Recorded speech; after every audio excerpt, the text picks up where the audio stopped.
Rivers were engineered, not born. The straight channels that no one can explain. There is a photograph from 1892 showing workers standing inside the Chicago Sanitary and Ship Canal during construction. The canal runs perfectly straight for 28 miles from the Chicago River to the Des Plaines River without a single natural curve. The workers in the photograph appeared dwarfed by the scale. The canal measures 160 feet wide and 24 feet deep at its narrowest point. When it opened in 1900, it reversed the flow of the Chicago River, sending water that had flowed into Lake Michigan permanently backward toward the Mississippi River system instead.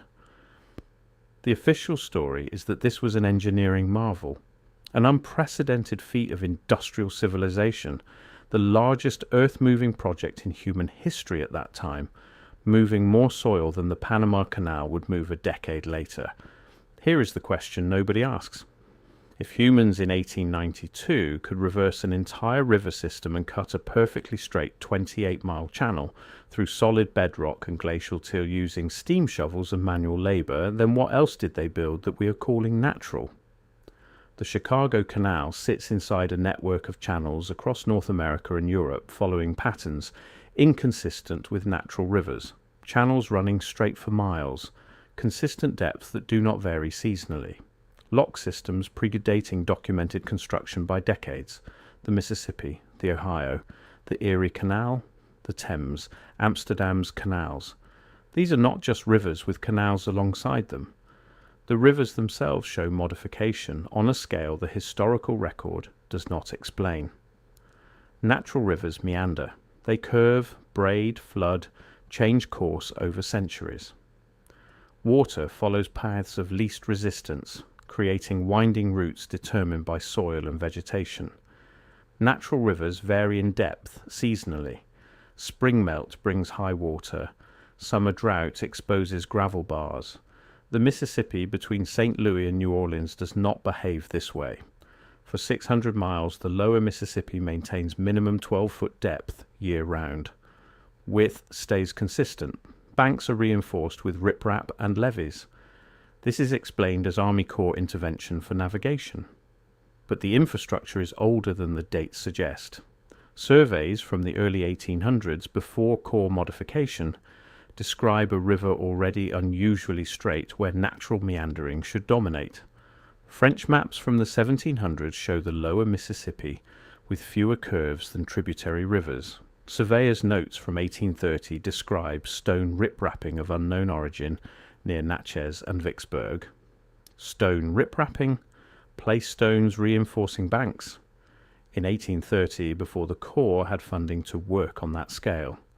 The official explanation is early settler improvements, small plantation projects. But riprapping for miles of riverbank requires coordinated labor and engineering that individual frontier landowners did not possess. The stones themselves, cut and fitted, suggest origins older than the plantation economy. The Ohio River runs 981 miles from Pittsburgh to the Mississippi, navigable by large vessels year-round, attributed to locks built between 1900 and 1930.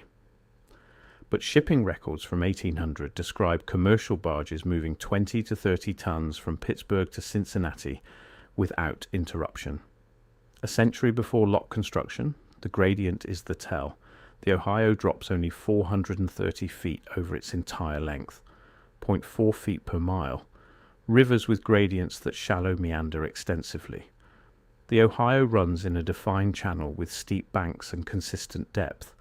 Geologists cite glacial history.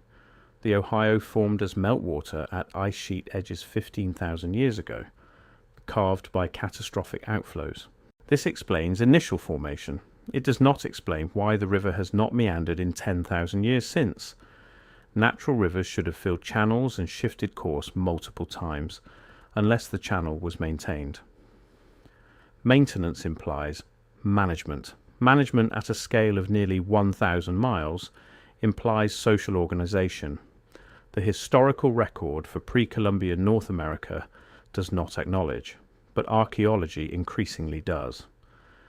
Cahokia, near St. Louis, supported 10 to 20,000 people in its peak around 1200 CE. Massive earthworks, long-distance trade networks from Great Lakes to Gulf of Mexico. The city sits at the Mississippi, Missouri, and Illinois confluence. Water management included canals and drainage works controlling flooding. What is not documented is how far canal systems extended beyond the city. Those surveys have not been published. The Hopewell culture, 200 BCE to 500 CE, built earthworks across Ohio, Indiana, and Illinois, requiring millions of cubic feet of moved soil. Sites sit along rivers aligned for water access.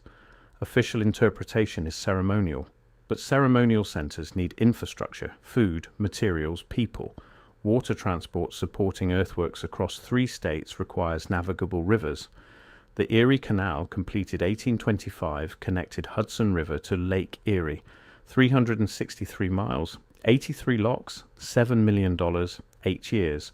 The speed is remarkable. Steam-powered excavation did not exist.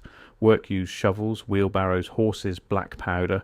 8 years to move 11 million cubic yards, cut bedrock, build 83 locks, 45 miles per year. Faster than the Suez Canal 4 decades later with steam power. The Erie cut through the Niagara Escarpment, limestone and shale. In 8 years, either construction technology was more advanced than documented, or portions followed existing channels requiring widening rather than excavation from scratch. Surveyors' reports from 1817 describe sections already containing water channels and low areas appearing to be old drainage works, attributed to beavers and natural drainage, but beaver dams create ponds, not straight channels. Natural drainage creates branching patterns. The described channels ran linear for miles. The Thames in London runs straighter through the city than tributary rivers. Sections run perfectly straight for over a mile. Explained as Roman engineering from 43 to 410 CE, except archaeology does not support that timeline. Excavations in the 1980s and 90s revealed stone embankments beneath Roman layers. Radiocarbon dating placed timber in the 1st century BCE, before Roman conquest. Stonework showed techniques inconsistent with Roman methods. Large fitted blocks without mortar, set below natural riverbed level, suggesting canal cutting rather than waterfront walls. Published in specialist journals not widely discussed. Interpretation offered was pre-Roman Celtic infrastructure, plausible but incomplete.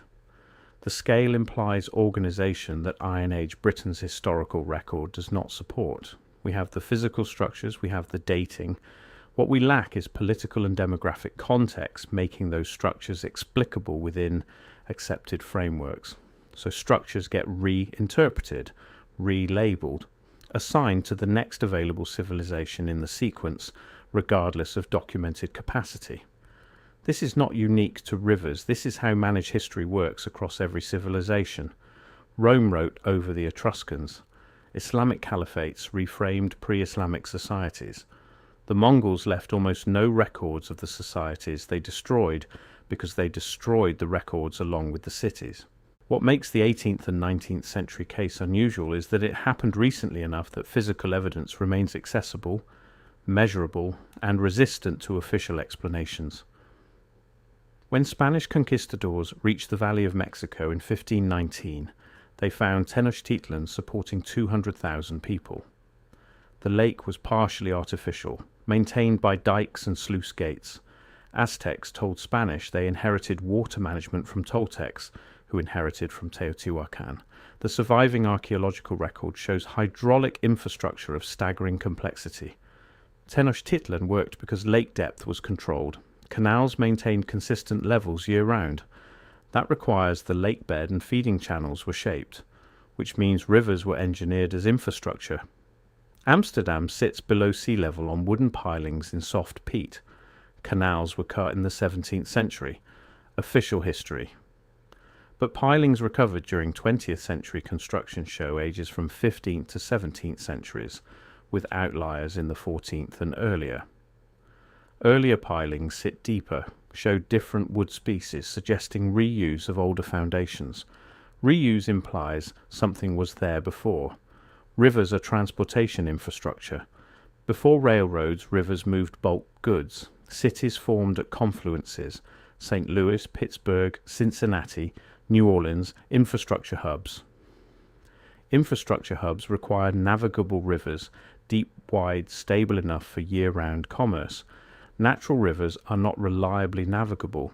They flood, dry up, shift course. The Army Corps spends billions annually maintaining the Mississippi. If rivers required that maintenance in the 20th century with modern equipment, how were they navigable in the 18th and 19th centuries? The answer given is they were not reliably navigable. Early commerce was dangerous, seasonal, limited to small craft. But shipping records show large flatboats moving 40 to 60 tons from Pittsburgh to New Orleans routinely in 1800. Insurance rates for river shipping in 1810 were lower than ocean shipping, suggesting insurers considered rivers less risky. Less risky implies more reliable. More reliable implies better infrastructure predating documented construction. The Illinois and Michigan Canal, completed 1848, connected Great Lakes to Mississippi via Illinois River, 96 miles, 15 locks, 12 years, $6 million. Maps from 1820 show the Illinois already navigable for significant portions. French traders used it in the 1700s, moving furs from Great Lakes to New Orleans. The required portage was described as a few miles across marsh that flooded seasonally, creating natural connection. If connection existed seasonally, cutting permanent canal formalized existing routes. Who created the existing one? Glaciers should be the answer. Meltwater channels carved during Pleistocene retreat. But glacial channels do not maintain themselves for 10,000 years. They fill with sediment, become wetlands, disappear unless something keeps them open. What keeps them open is consistent managed flow. Soil studies along the Illinois show sedimentation alternating with channel scouring. Scouring events do not correspond to floods or climate shifts. They correspond to periods when regional population was high. Cahokia's Peak, Hopewell period, Mississippian fluorescence. Each high population period correlates with channel maintenance evidence. This is not proof, but it is a pattern. Wherever you find large organized pre-Columbian populations, you find rivers behaving unusually, straighter, deeper, more stable than they should be. Rivers that appear engineered.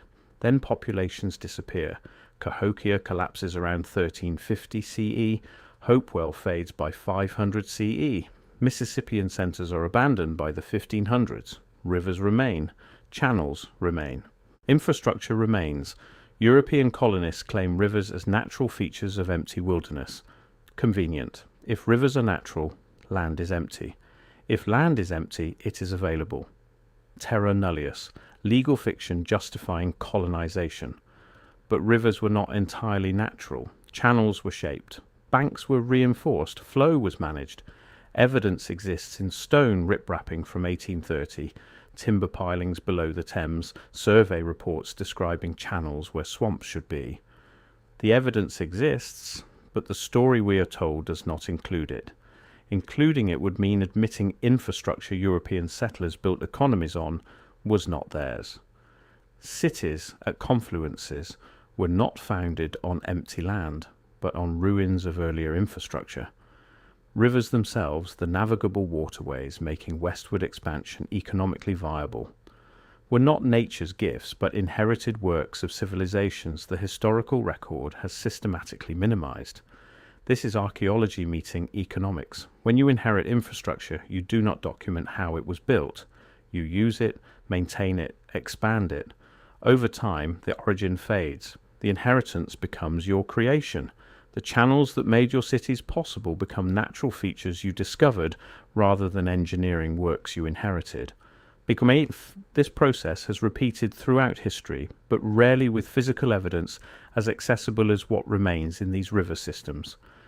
The rivers were engineered, some of them, parts of them, enough to matter. The evidence is not dramatic. It requires looking at what exists, what we can measure, what surveys recorded before modern modification began. Stone placed deliberately, channels cut to specifications, depths maintained when natural sedimentation should have filled them. The speed with which that engineering is being erased through modern dredging mirrors the speed old growth forests were cleared. Infrastructure is being overwritten, physical record replaced with something newer, fitting the story we tell ourselves. But the surveys exist, timber pilings exist, stone riprapping exists today, the record still persists, the channels still remain straight. Share this with someone who questions what they see in landscapes. Landscapes, remember, they hold records of what was done to them. Sometimes, if you know what to look for, they tell you the world you inherited was built long before you were told it was. Stay curious, stay skeptical, stay informed.